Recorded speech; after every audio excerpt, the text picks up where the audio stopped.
This is a very tense time, and in terms of what to do as you're waiting for a trial verdict and after the verdict is announced. And I certainly remember when I was director of the Department of Justice's Community Relations Service, and we were planning to help communities prepare for the verdict for George Zimmerman after the killing of Trayvon Martin.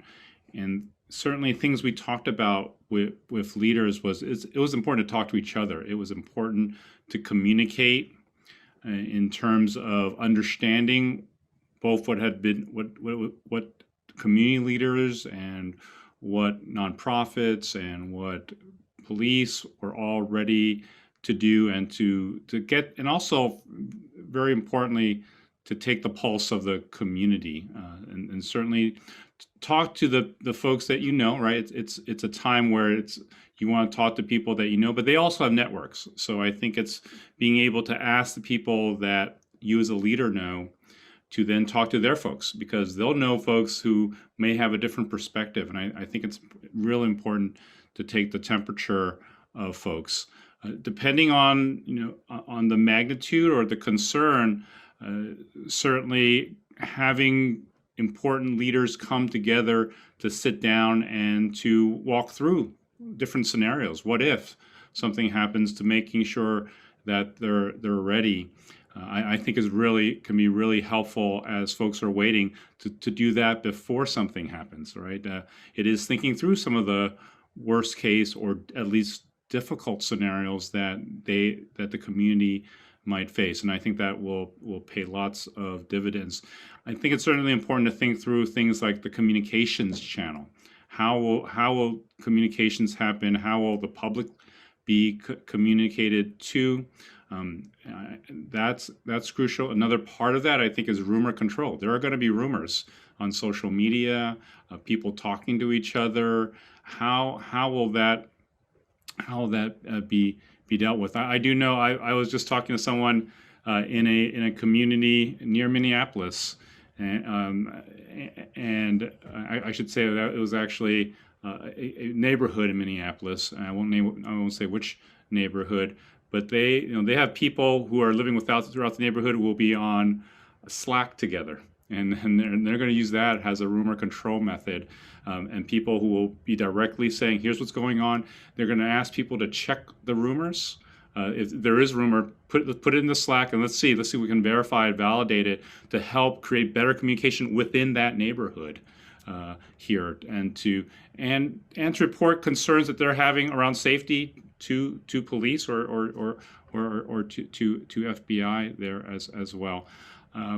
I think it's important to message what the whole community wants, and also to convey with authenticity the concern. Again, I think there's more concern of if the verdict goes in a way that doesn't satisfy the community, that's when there's going to be greater heightened fear and anxiety and anger.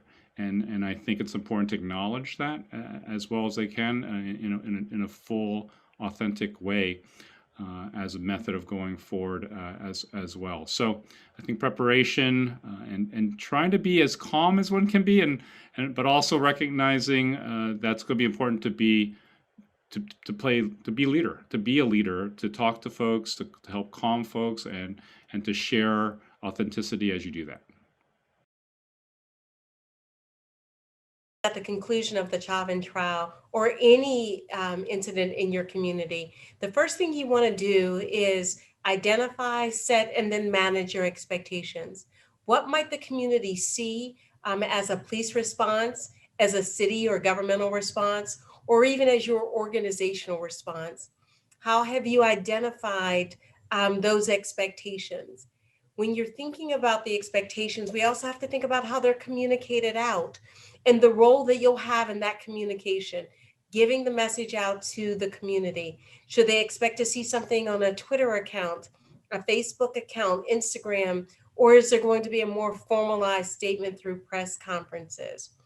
Identifying your role in any of these events is going to be extremely important. How will you respond if there are mass demonstrations or protests?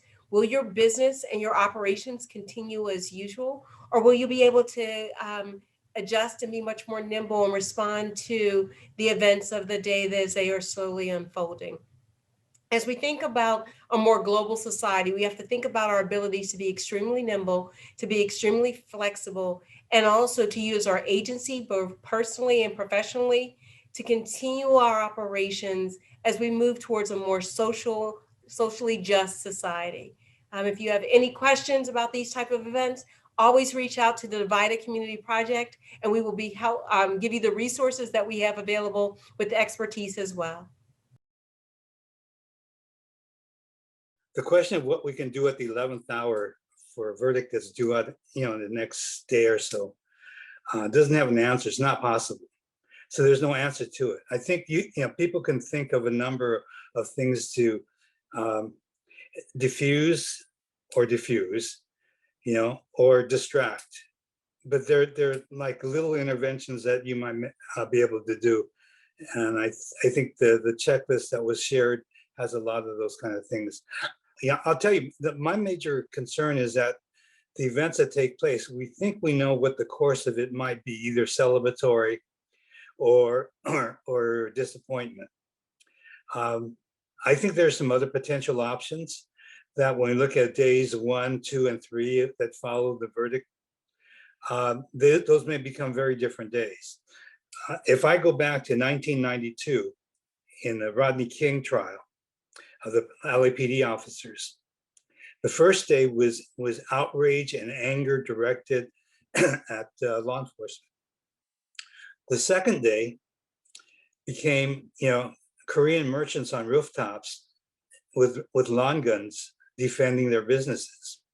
In this current environment of like a uptick of anti-Asian violence, do know that there's been an elevated level of gun sales. Most of the immigrant communities come from countries that had mandatory conscription. They're trained, and they're both afraid and they're angry. So anyone going into those areas can set off a whole different destruction, and we're going to have a different kind of controversy on our hands. So I think it's to think about like what is going on, who are the people involved in our communities, what are the issues, and what kinds of other transformative things, both positive and negative, reside as potentialities that we ought to be conscious of.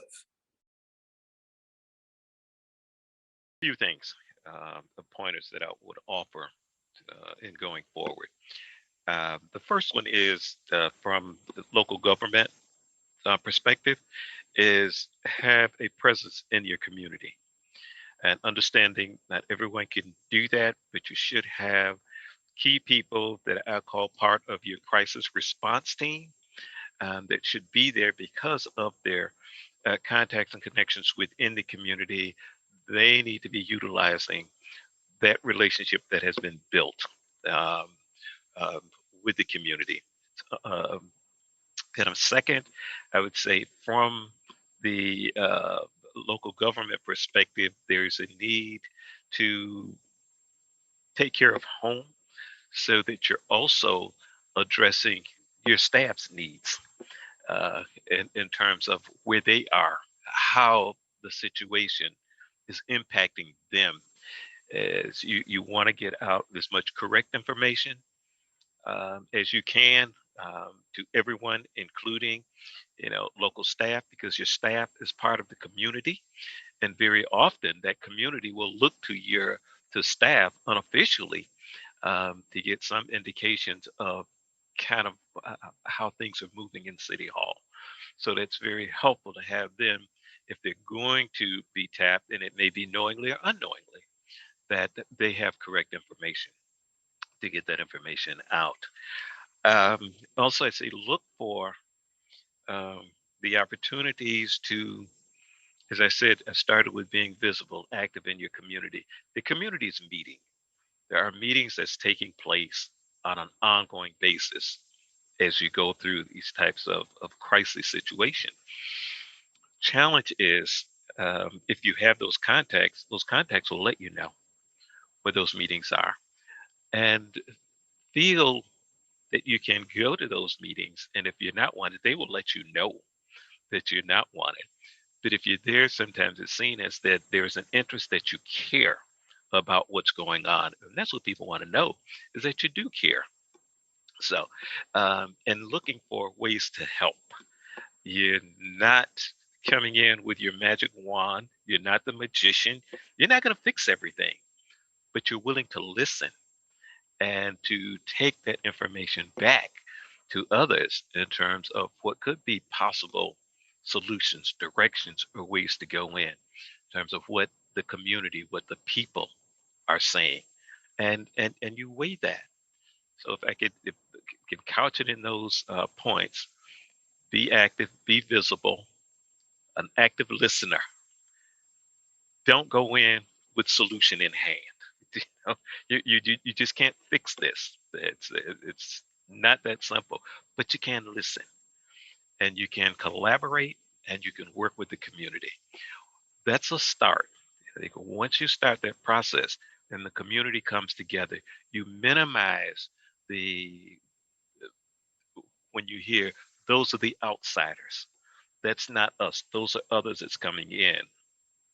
They have to, as they take the position of, if it's our community, then take ownership of your community. And those that you're identifying as outsiders, that from my experience, very often outsiders are invited in by somebody in your community. So if they are truly unwanted, it's going to be fewer, and I think it's getting to be fewer of those that do come, and they're easy to spot. But those that are not invited in, they're truly coming in as outsiders, uninvited. Doesn't take long for those that you're in communication to say they're not part of us. That makes it easier to deal with the situation. Don't get me wrong; it's a tough situation all around. Okay, and there is no magic panacea that's gonna get you through it other than hard work and long hours.